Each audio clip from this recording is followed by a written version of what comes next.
Hi, it's Brittany here, and this is my interview assignment for Dr. Calhoun's class. I did my interview over Brooke Bruton. Brooke is the Assistant Director for Georgia Military College's online campus. The interview took place in her office on Thursday, April 2nd, and before it began, I wanted to ask her 3 questions of my own. The first was how old she was. She's 28. The second was when did she begin her current position, and that was in June of 2014. The last is what skills she considered most important in what she does, and she said managing people. And I just wanted to touch on her age because she is so young, yet she is in such a high, responsibility type of job, and she hasn't even been there that long. She hasn't even been there a year, so I thought that was kind of important. Brooke's educational background, she received a Bachelor of Arts in Business Administration with an emphasis in finance, and then she went on to get her master's in sports management, both at Georgia Southern University. While she was at Georgia Southern, she did work at the RAC, which is student affairs related. She kind of served as a liaison between the RAC and a recruiter for students to get them in there and get them informed about the programs and things like that.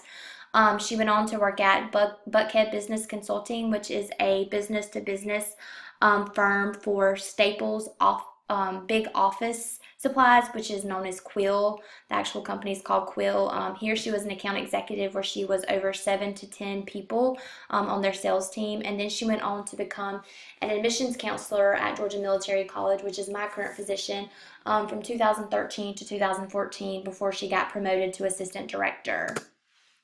When I asked Brooke why higher education, basically a position came open at Georgia College and State University for her fiance, who was then wanting a career change at the time, so she did move with him. They were looking to go to somewhere more rural and to get out of Atlanta. Upon looking for jobs in the Millersville area, the admissions counselor job came open, which she applied for because she said that it demanded sales experience.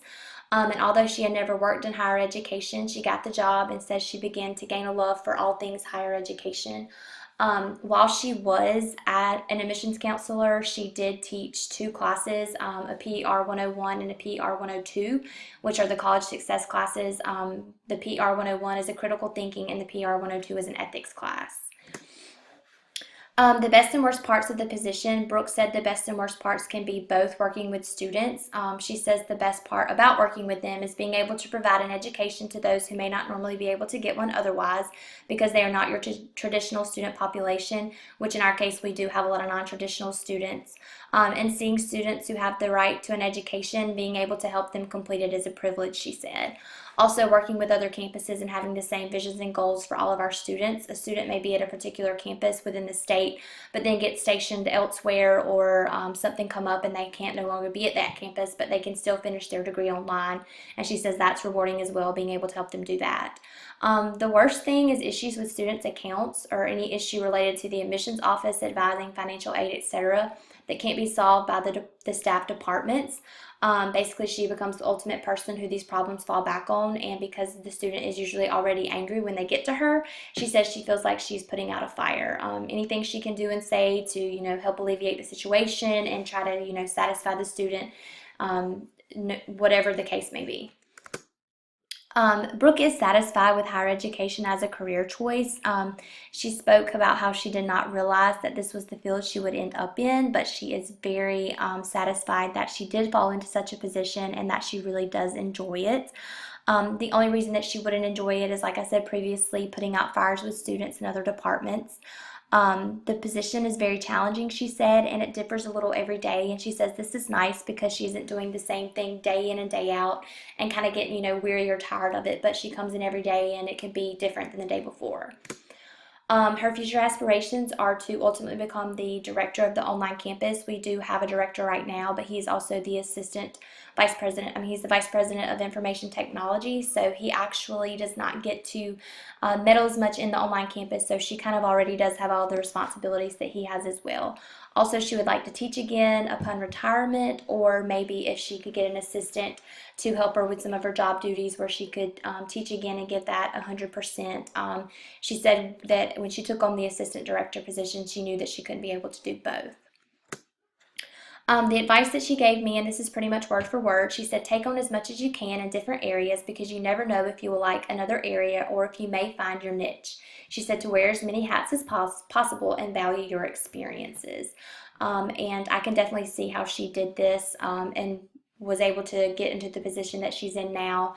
As an admissions counselor, she was spoke very highly of, and it seems like she definitely took on anything she could with a lot of effort and hard work. And I think that's definitely why she was able to get the assistant director position. She said, for example, right now I dig into the business office and financial aid, advising, and admissions, but I would have never known I liked doing advising if I hadn't teamed up with the advisors while I was an admissions counselor to help students with their classes and design their degree plans. As far as the mission goes, GMC has an overall mission because we are taught to think and act as one institution. So I asked Brooke on this question to kind of target it towards what her and Jody's mission for the online campus would be. And she said that it is trying to help students throughout the entire process, start to finish. Even if there's a hiccup along the way, we strive to work with the student to ensure they complete their courses and finish their degree. She said at the end of the day, it's what the student needs and deserves.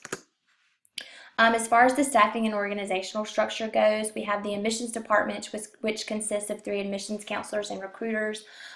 These 3 individuals are basically responsible for processing leads that come in through our website or any type of advertising. We do outreach to them to, try to get them started on an application, ask them if they need any assistance. They process the applications. They get in all of the missing transcripts, any type of paperwork that's needed for the admission side. They're fully responsible for getting them enrolled into the college, and they do have certain weekly and quarterly goals that they are required to meet. The business office consists of 1 assistant who handles all payments and transactions for any fees that are owed or tuition or anything like that. We also have a partnership with Geico, so they see about all of that as well. As far as our advisors go, we have 2, and they are fully responsible for registering students for their classes and being their go-to for any questions regarding what classes they need to take, if they need to change their major, graduation, all of that kind of stuff. We have the registrar's department who performs all of the evaluations. They look at the transcripts from previously attended institutions and determine if any credits will transfer, what their academic standing will be. They process any type of change in name due to marital status or any drops or adds to students' classes. So they handle all of that. We have an assistant who handles the online students specifically. We have 3 full-time faculty department chairs. We're actually going to soon be hiring 2 more, but basically these are fully in charge of their designated curriculum for their department. Our academic dean, Jeffrey Wells, he handles all of the program evaluations, all of the faculty evaluations, academic disenrollments, contracts for faculty, grade appeals, attendance issues, all of that kind of stuff. So he definitely has a lot going on. The director, like I said, Jody Yearwood, he's also the vice president of information technology. He deals with the big issues involving staff calls, enrollment management, and IT, and he's basically the biggest decision maker. He has the overall say-so of everything, and he's in charge of everyone. Brooke, who the interview is about, is the assistant director, and she oversees the day-to-day operations and is in charge of all the departments. Lastly, we have our adjunct faculty who are located all throughout the country, and they teach their designated classes, and they usually only teach up to 2 classes. Changes within the past few years. The online campus is fairly new. It did start in 2011. Before that, there were no GMC online classes or campuses, period. They were actually located in a smaller building, which is now the mailroom, and a lot of people were actually against the online campus, including our dean now, who was actually at the Fairburn campus when the online campus was created, which I find ironic. We have grown how many classes we offer. We used to not be our standalone campus. Students were basically able to complete supplement classes, but they couldn't complete a full degree, but now we offer over 13 programs. Also, we've seen a lot of staffing changes. We've grown from only 3 people to 13 full-time faculty and staff, and adjunct faculty has grown from around 20 to now around 80. The current issues and concerns, we are going regional, which will start July the 1st. And basically what this means is that we currently have 8 distant learning centers and 2 extension centers throughout the state of Georgia. But we're going to split up the state by a 60-mile radius surrounding each campus. So basically if a student falls within that radius, the student will be coded as that campus's student, even if they work closer to another campus or want to attend another campus, or if they want to take fully online classes. The biggest effect on us is going to be that we're going to have to extend our efforts outside of the state or into other regions within the state, such as North Georgia and parts of South Georgia and rural areas. We're going to target some of those high school students for dual enrollment students, and we're also going to try to target more military bases. To continue on the current issues, a big concern is how we're going to implement the regional into our databases and the issues that may come about as we go regional, such as other campuses having to now register students over the phone or through email because they do live the 60 miles away when they are used to face-to-face interaction. The online campus is used to it, but other campuses are not. Also, students who have worked with the online campus for the past few years will now have to work with other campus personnel, so there will be a change there. The last issue is SACS is currently monitoring the passing of a Bachelor of Applied Science degree to start completely online or through the Augusta campus. It's kind of up in the air. And we will hear back from this for the fall 1 quarter, which starts in August. Budgetary status and financial need. The biggest changes because of us going regional are going to be our travel expenses. This is going to go up by about $5,000, and this is our biggest financial need because beforehand we had the students and we didn't really need to go out and recruit. Also, there's going to be a salary increase for the adjunct faculty and due to a compensation study which took place. Also, something that's been added is student receivables, and this is what's going to be written off for errors on our end. This wasn't budgeted for last year, but it will be in this year's budget. Those are basically some of the biggest changes.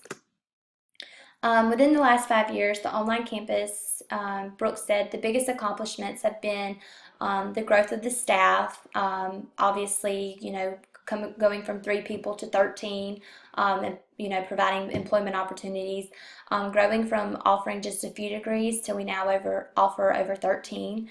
And also, we're actually in the process of the development of a cybersecurity degree. Only a few schools within the state offer this, and this is going to be available for the fall 1 quarter, which starts in August. So we're very excited about that. The biggest difficulty, she said, is obviously something that we've discussed in this class, upholding our accreditation and getting things approved and accredited, dealing with student affairs and handling all that, and everyone being on the same page. Also, a big difficulty is staff turnover, and Brooke says she's witnessed this even in her short time as the assistant director. A lot of the positions are good entry level and starting places for people with bachelor's degrees, but they're not necessarily positions individuals look to keep a career in. A lot of times individuals get their feet wet doing that, and then they look for more opportunity once they get a little bit of experience in higher education. The department's major future plans, they're extending the presence outside of the state and growing enrollment numbers this way, as I mentioned earlier, mainly due to the regional accreditation. We're going to be offering the Bachelor of Applied Science degree. So basically anyone who has had a technical degree but wants to further it with a bachelor's in a management type position can do so, and not many schools offer this. And there again, we're going to be developing a bigger presence on military bases. She says that the biggest issues facing higher education today are time. In our such case, our non-traditional students may have full-time jobs, family priorities, and they're trying to juggle it all. Also, retaining these students, they may look to take a term off and then come back, but then they actually never do. And then money is a big thing too. It's always an issue with our target market. If their financial aid runs out, or if they fail a class and financial aid won't pay for the next quarter, they may go to another college and then end up dropping out altogether. So we deal with this a lot. My reaction to the overall interview was the emphasis on the importance of getting your master's and opening yourself up to a variety of job duties. Brooke was telling me how important it is to have your master's to get a supervisory type position, and also, like she mentioned, wearing many hats and opening yourself up to those. Also, it shows that a management type position at such a young age is you're very capable of being able to do that. You don't have to be a certain age as long as you're good at what you do. I already do work for them and within their department and enjoy it very much. She is actually a Georgia Southern alumni, as I mentioned, so we have that in common and enjoy talking about our experiences while at Georgia Southern. Basically, I was made more aware of the huge responsibility she deals with in such a position and the importance of her overseeing the day-to-day duties.